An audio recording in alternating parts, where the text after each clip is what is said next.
Comme j'essayais d'établir un kilométrage horaire de notre itinéraire, ces pauses continuelles m'empêchaient d'évaluer correctement les distances parcourues. Lorsque tout allait bien, quand nous n'étions pas retardés par les problèmes d'alimentation des chameaux, nous faisions en moyenne 5 km à l'heure. Mais dans le Rub el Khali, les dunes sont escarpées et difficiles à franchir, et il nous arrivait de ne faire que 2 km à l'heure. Il me semblait souvent incroyable, surtout lorsque j'allais à pied, conscient du moindre de mes pas, que nous puissions couvrir de telles distances en progressant à si faible allure.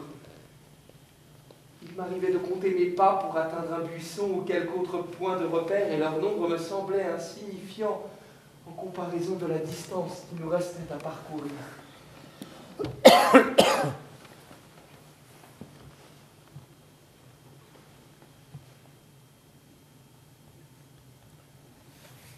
J'avais ainsi le temps de remarquer une foule de détails.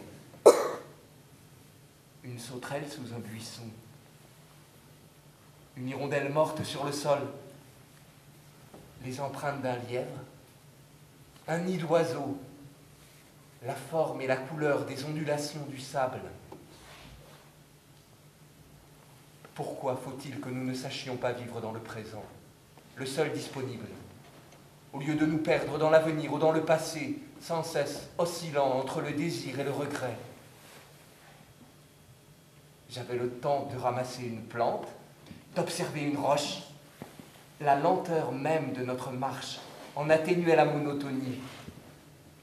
J'imaginais combien il eût été fastidieux de parcourir cette même région à vive allure dans une automobile. Baisser l'allure, et le temps lui-même, par un étrange effet d'imitation, ralentira son débit.